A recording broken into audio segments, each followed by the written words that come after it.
Greetings, good evening. We are here at sunset at the Magic Kingdom, and Madison decided to join me this evening. We're gonna check out the park and take a look at what's going on around here. So we're off to a good evening. You can see, by the way, that construction has commenced on the additional castle components that will be part of the 50th anniversary. So they've dammed the stream right here so that they can get lift trucks in. And here's the construction equipment that has been stationed at the base of Cinderella Castle to do the additional decor and decorations, all that crazy goodness that goes up on the castle in time for the 50th anniversary. So we'll see how this plays out over the days and weeks. We decided we would take in the Astro Orbiter. We haven't done that since, I believe, the park opened. So the sad note about that is there's a fairly lengthy queue here. I mean, it's spread out and so forth. How long is the queue expected to be here, Madison? Let me check. As she checks, note that the People Mover, that date has been moved back again toward, I believe, what is the 3rd of April. Very disappointing, as hours have increased during spring break, but an important attraction that is able to take thousands of people an hour is not going to be available for use during that time period. So that's a big mess, and in terms of really helping to accommodate guests while they're in the park during that very important period of time. So how long is the wait? 35 minutes. So we're here for about 35 minutes, and we'll see how this goes. This is a really good time to talk about attendance. This park is much more crowded than it has been in previous weeks, though attendance has been much lower than the 35%. People are looking at this and saying, I think they've gone over 35%. I don't think that's the case. However, they have lengthened out the hours. Tonight, the park is open till 10 o'clock. That means you can add additional capacity. Now, of course, some people, if the park is open till later, they'll just simply stay later. That doesn't increase capacity. But people who came in the morning and decide not to stay till closing, that allows others to come in and still maintain that capacity. When I came in, I found that there were a lot of guests who came in early in the morning and those parking spaces were vacated. That allowed for more people to come in while still maintaining that capacity. All right, we're here finally at the top of the platform for Astro Orbiter. Long wait. Mateo was a great cast member at the bottom, so we had fun talking to him. But we're ready to ride this attraction, and glad because it's a beautiful night, clear night, perfect night to be on the Astro Orbiter. Let's do this. Yeah. The Astro Orbiter is now beginning its descent.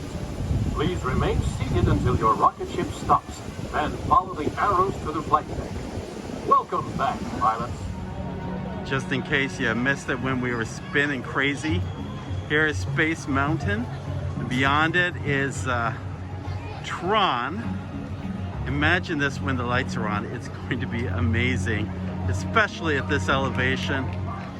All right, we are on our way down. One of the challenges is that Astro Orbiter is only working on half capacity because you can only have one party per elevator. So they can't get very many people up in time for the next run.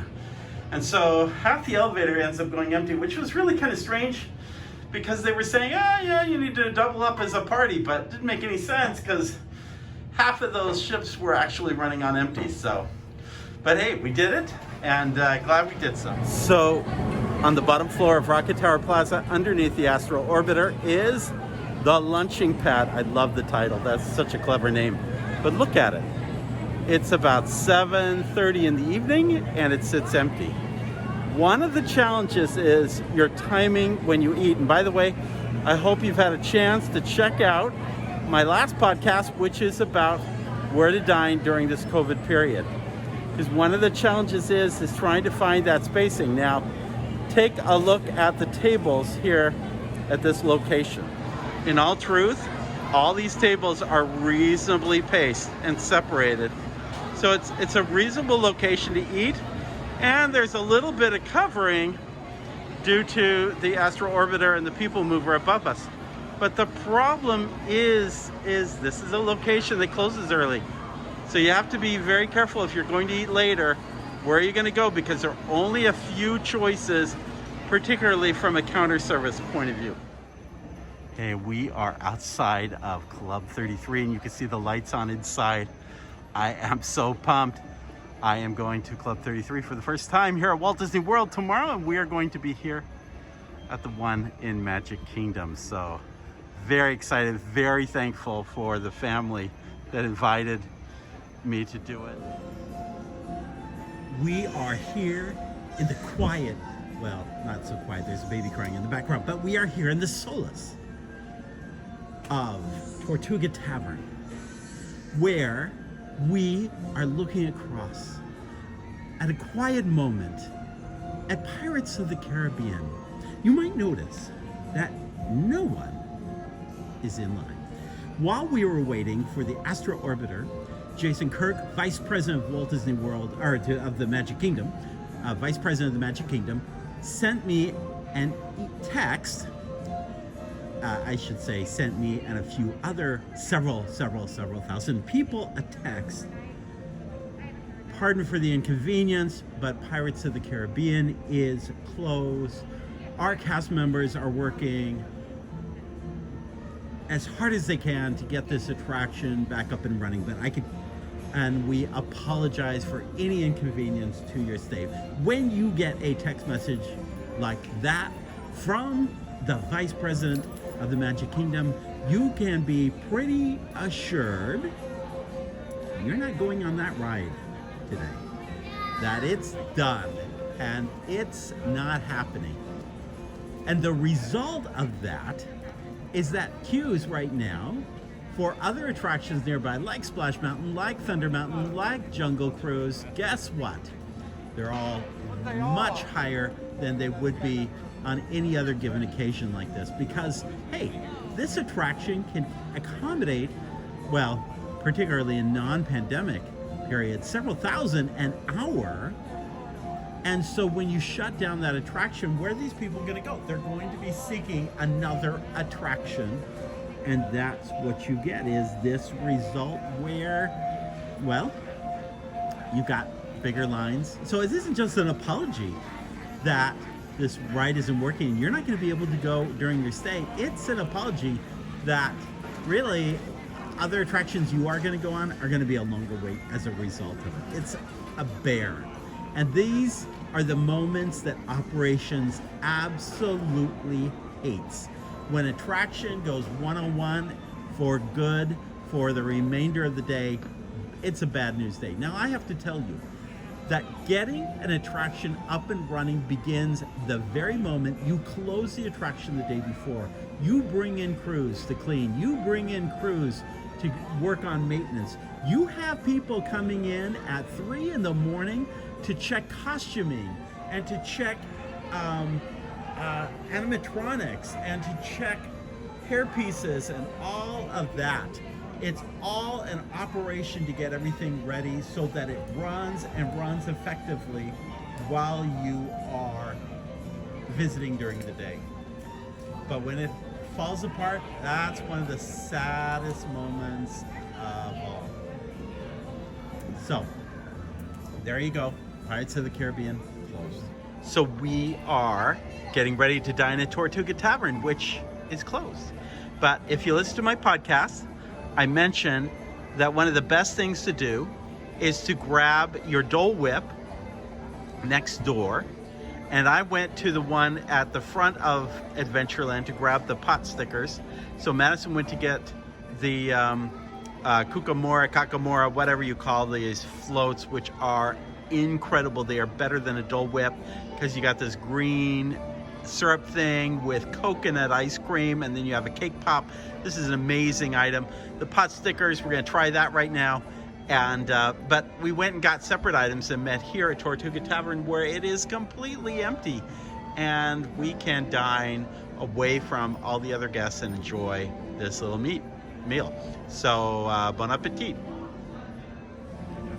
So we are here in the fairly empty Tortuga Tavern. Again, going back to my commentary about finding those places where you can really socially distant and feel comfortable having a meal, because the meal is one of the only times during your park stay where you can remove your facial covering. And so feeling comfortable about that, feeling like people aren't in your personal space and all that's involved is really important to people. This is one of my recommendations. One of us went to Sunshine Tree Terrace, the other went to Aloha Isle. We each grabbed different items. We met here.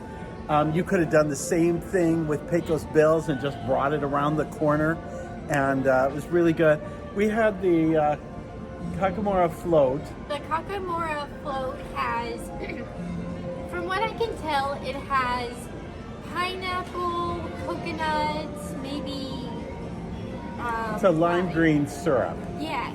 With a coconut ice cream. And the Kakamora it's a chocolate cake pop.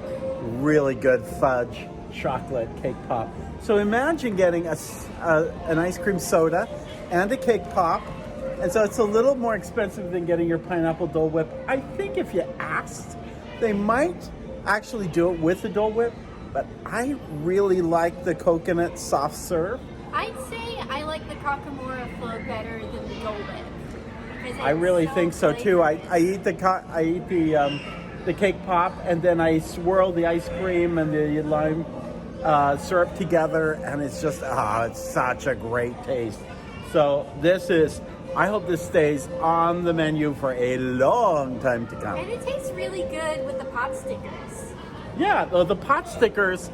So that was a new item added. And honestly, I thought they were a little bit on the cold and kind of done side. They were not fresh. But the dipping sauce was kind of, I thought it'd be like soy sauce. It was more of a sweet sauce. It was really, that made it worthy of eating. So that made it pretty good. So as a combination, that worked really well for us. So anyway, that was our experience here at Tortuga Tavern. So take a look at the queue in the covered courtyard for Pirates of the Caribbean. This has just been added in recent weeks, and it's been added for a reason, because the line has been stretching everywhere to go on this attraction. This allows the attraction this allows the queue to collapse in size and to be able to accommodate more people within its footprint, which makes it a whole lot better in terms of queuing. Doesn't look great, but it does make it easier. Okay, we are walking through Adventureland. Just wanted to give you a taste of the crowds that everybody talks about, because there isn't much of one here. This is a quiet corner of the park. See, looking toward Caribbean Plaza. It is a quiet moment. Yeah, there's a little bit of steam up here where the Jungle Cruise is, but by and large, by this hour of the night, about a little after 8 o'clock, and it has quieted considerably for the evening. But I am thrilled that during spring break they have increased the hours.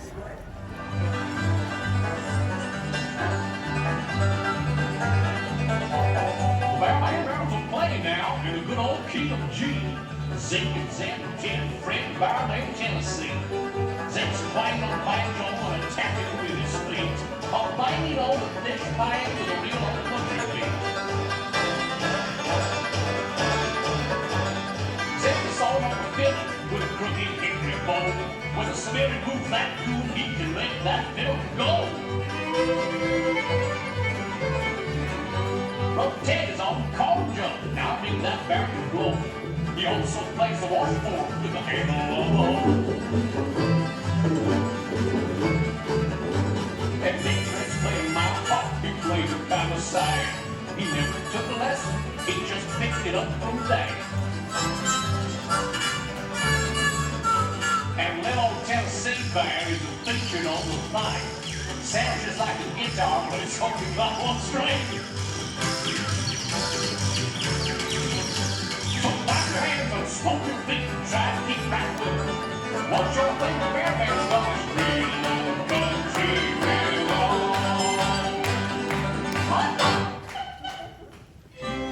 The Liberty Bell looks so beautiful at this time of day.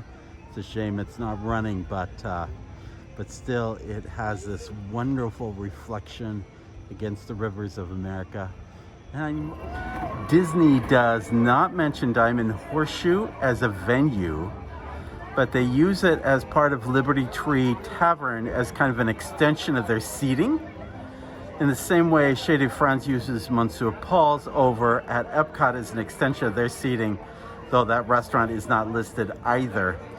In truth, I would not recommend Liberty Tree Tavern, but if I had a seat here in Diamond Horseshoe with its large ceiling, and you can see how spread apart people are, and at this time of day, there's hardly anybody here, this is a very reasonable choice.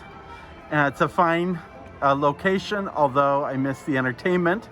A player piano is not entertainment. Still, it is a choice and an option for you, and part of something to consider when you're making your dining choices at Walt Disney World.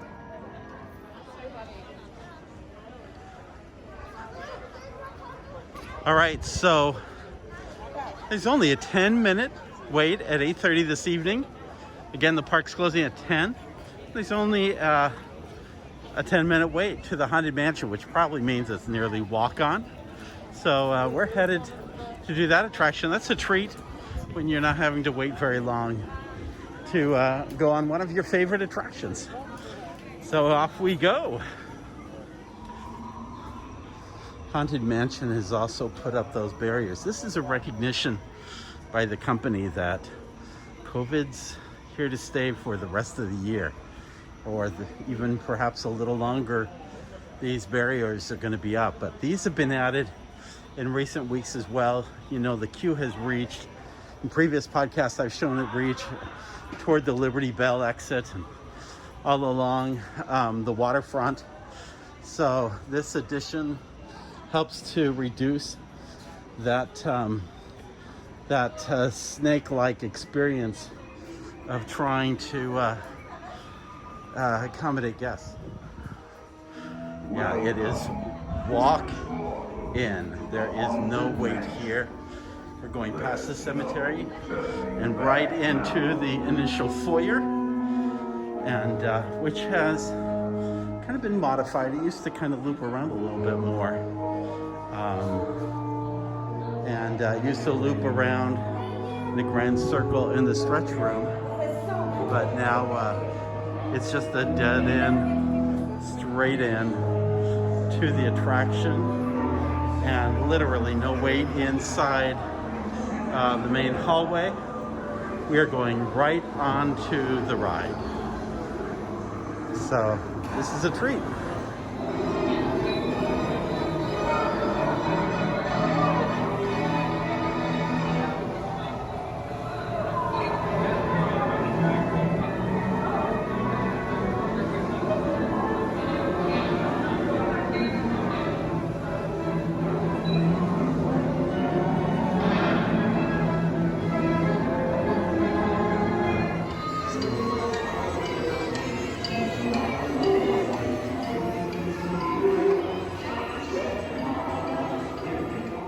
One of the things I love about the Haunted Mansion at night, well, two things actually. First of all, in the last half dozen visits, really the queue has been non-existent. So do not see it during the day. Go at night. It's practically walk in and walk on, and you can walk on it again and again and again. That gives you a chance to see details you don't see otherwise, because the second reason I love it is because your eyes are adjusted to the night, so you will see details the way the Imagineers see it. And what I mean by that is Imagineers designed this, you know, they're working in this space for hours in the dark. So their lighting design, their technical design, those details are seen by them at certain light levels having been in the dark. And you miss that when you're, you know how it is when you're coming in from outside and your eyes are having to adjust. It's so much better at night. You will see things you haven't seen before, like that person passing in the window upstairs. It's all good at the Haunted Mansion. What a great little corner to take a little bit of a break and get some of that social distancing in, is coming here, not during the day, because it is pretty busy during the day, but at night, it's pretty quiet here in this little break area at here in Tangled restroom area. And by the way, some of these switches still work, and you could still be able to readjust, get some battery life in your phone when you are here. So again, this is just a nice little place to get a little bit of a break. Over beyond, you see Peter Pan's flight. It has been totally masked up and boarded up. Q is moving around it. Of course, it's moving through the Columbia Harbor House when it's a little longer. It's not very long this evening, but they are addressing the exterior of the attraction, just as they have done recently to It's a Small World.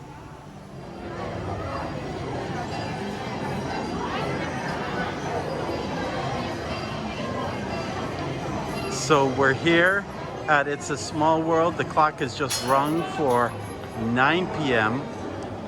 And one of the first attractions to set up barriers in the queue was this one, although when it actually started, part of this room was actually being set aside for the facade restoration, so this wasn't being fully utilized. And I've mentioned these window plastic metal barriers between queues that allow them to maximize the space while still providing for a lot of social distancing. The thing that's come to me as I've watched this today is that, you know, Disney has made a commitment to do this until the pandemic has stopped. It would have been so easy to have made a token effort just to get them open and back in business. They have not done that. Instead, they have really made the investment necessary in order to hang through this entire COVID period. And you have to, even things like the stripes that are on the ground, they're not all just peeled away and gone. They still maintain the hand sanitizers. They are still largely working everywhere. I think there are a couple of practices they've chosen not to continue because I think they've found from the CDC and others, it's not really helping. But I do think they have maintained that level of quality throughout this pandemic and are committed to do so until this is over. Hopefully, by the end of the year, going into 22, we won't need to do masks and so forth. But until then, you know, you really do see a commitment here.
Here's an attraction I have not done since reopening, and that's Mickey's PhilarMagic. I was a little uncomfortable about the theater setting, even though I'm very comfortable with Hall of Presidents and have done that several times before it closed for its remodeling with President Biden. That said and done, let's check it out and see how it looks. All right, so we are here in the lobby, and you see that people are standing in groups on a circle. So that's keeping everybody socially distant from one another. And if there are additional guests that there isn't a circle for, they're standing further and further back in the main part of that original queue in the other room. That way everybody's staying socially distant before we go on this attraction. All right, it's time to head into the theater. And boy, I haven't done this in over a year. So it's been quite a while. And for your safety, please don't go putting on your special opry glasses. You can see that some rows are closed to guests. Some are open. For the health and safety of everyone, Oh, please Madison. keep Oh, your yeah, look. face mask on at all times. Some of our rows have been closed to promote physical distancing. Our seats are in blocks of 4 seats. There are some seats in between. If the seat says You can see not available, please do how not people sit in it. are Please socially move all the way distanced down to in the this end of the row. theater. This will be a full show. They're bringing in the last people that were out in the queue, the exterior queue outside of the foyer, and everybody's getting ready for the show.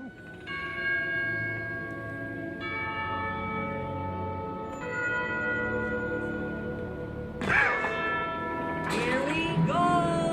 There's a smile in your heart. There's no better time to start. Think of all the joy you'll find when you're in the world and things are cares goodbye. What's it doing?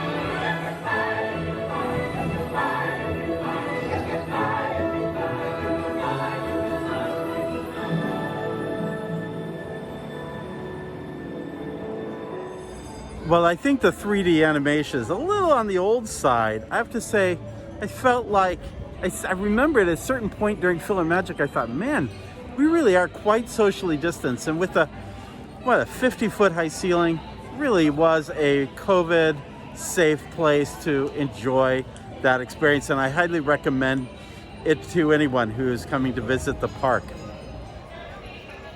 I think this pretty much does it for the day here at the Magic Kingdom. The park is just about closed, and we're just finishing out here in Fantasyland as we head back toward Main Street. We've had a chance to visit all the different lands of the park, and Madison and I have had a pretty good time. She's gone on to get some cotton candy at the confectionery, and maybe find her old boyfriend selling the balloons, but that's another story. At any rate, we are glad that you joined us and appreciate you being part of us. Remember that you have some wonderful options with the offerings we have in our new Wayfinder Society. It's a Patreon group. Be sure to check that out because you'll get some interactive tools and things that will help you enhance your enjoyment of your experience at Walt Disney World, Disneyland, and all parks around the globe. Make sure you subscribe not only to our podcast, but also to our YouTube channel, J. Jeff Kober. It's where you'll be able to see these videos play out. And as always, in all of our podcasts and events like this where we're in the parks, please always remember, follow the compass of your heart wherever you are and whatever you do. You have a great day. We'll see you real soon, hopefully here at Walt Disney World.